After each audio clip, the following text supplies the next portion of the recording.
Praise the Lord, जय मसीह की साथियों। इस वीडियो के द्वारा आपको इंकरेज करना चाहता हूँ और स्त्री के विषय पर बात करना चाहता हूँ। बताना चाहता हूँ कि बाइबल स्त्री के विषय में क्या कहती है। बाइबल में लिखा है नीति वचन 18 अध्याय 22 आयत में कि जिस व्यक्ति ने स्त्री ब्याह ली उसने उत्तम पदार्थ पाया और यहोवा का अनुग्रह उस पर हुआ। ये बहुत बड़ी बात है, ये याद रखने वाली बात है, ये महत्वपूर्ण वचन है।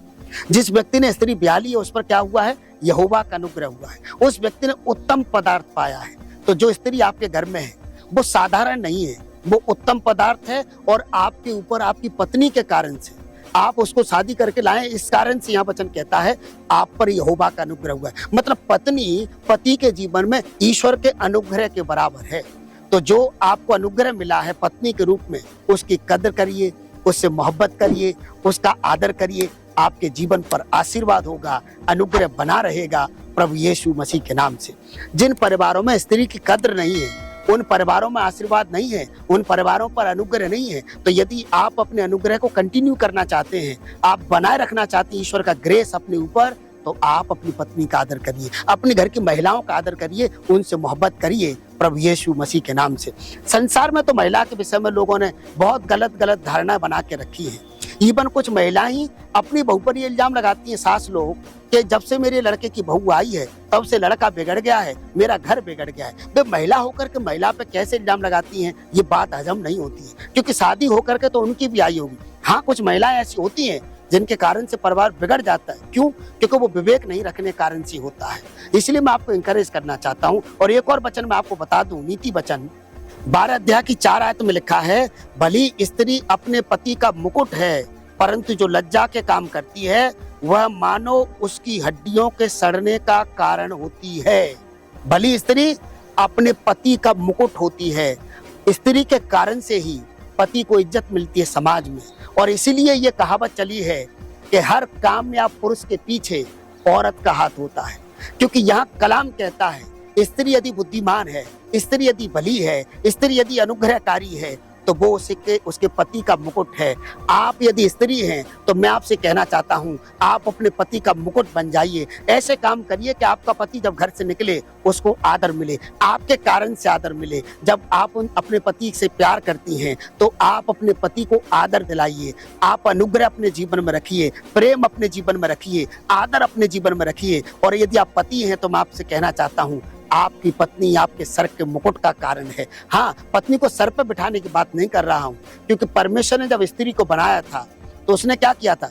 आदम की पसली निकाली थी। और मैं ये मानता हूँ कि जो पसली निकाली थी आदम की, वो दिल के ऊपर की निकाली होगी। और उस पसली से उसने हब्बा को बनाया। और हब्बा को जैसे ही आदम ने देखा, उसने कहा ये मेरी हड्डी में का हड्डी, मेरे मांस में का मांस है। वो उसने तुरंत उसको गले से लगा लिया होगा। और मैं ये मानता हूँ कि जब स्त्री को बनाने के लिए परमेश्वर ने पसली निकाली तो वो जरूर बराबर का हक रखती है। पसली साइड में होती है। साइड में का मतलब साइड में, ना तो आप उसको पैरों के नीचे दबा के रखिए, ना उसको आप सर पे उठा के रखिए, पर उसको बराबर का हक दीजिए, साथ में रखिए। परमेश्वर ने दिमाग की हड्डी से नहीं बनाया स्त्री को कि आप अपने दिमाग पर बिठा के रखें, ना उसने पैर की हड्डी से स्त्री को बनाया है कि आप उसको पैर के नीचे दबा के रखें। उसने दिल के ऊपर की पसली निकाली और स्त्री को बनाया। आप दिल से मोहब्बत करिए, अपने पति को, अपनी पत्नी को आप बराबर प्यार करिए, बराबर इज्जत दीजिए। आपका परिवार अच्छा चलेगा और अनुग्रह रहेगा प्रभु यीशु मसीह के नाम से। और नीति वचन 14 अध्याय 1 आयत में लिखा है, हर बुद्धिमान स्त्री अपने घर को बनाती है, पर मूर्ख स्त्री उसको अपने ही हाथों से ढा देती है। कलाम कहता है हर बुद्धिमान स्त्री घर बनाती है, मूर्ख उसको ढा देती है। तो मैं आपको इंकरेज करना चाहता हूँ, आप पढ़ी लिखी नहीं है तो इसका मतलब ये नहीं कि आपके पास ज्ञान नहीं है। आप ज्ञान जुटाइए, बाइबल पढ़िए, बाइबल क्या कहती है, बाइबल क्या आज्ञा देती है, उन बातों पर ध्यान दीजिए। आप अपने पति का मुकुट हैं और आपके कारण से आपके पति पर अनुग्रह हुआ है। इसलिए पति पत्नी दोनों एक दूसरे से मोहब्बत करिए। इवन पतरस 3 अध्याय में कहता है कि तुम दोनों जीवन के वरदान का वारिस हैं। साफ शब्दों में लिखा है तुम दोनों जीवन के वरदान का वारिस हैं।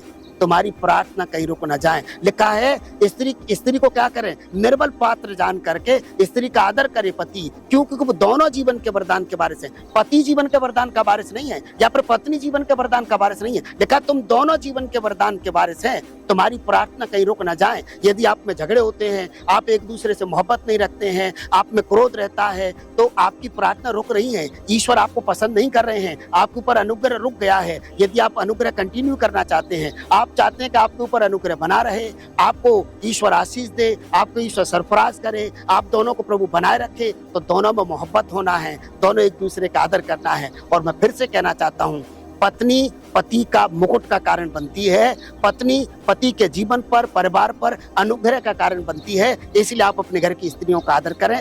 वीडियो अच्छा लगा हो तो आप जरूर लाइक करें, हमें इंकरेज करें और हमारे चैनल को सब्सक्राइब कर लें यदि आप पहली बार देख रहे हैं तो। और मैं आप बता दूं, यदि आप हमें सपोर्ट कर सकते हैं तो 100 रुपये से लेकर जितनी आपकी इच्छा है आप हमें सपोर्ट कर सकते हैं। सुपर थैंक्स ऐप दबाएं जो दिल का निशान है, और जरूर आप हमें सपोर्ट करें। God bless you.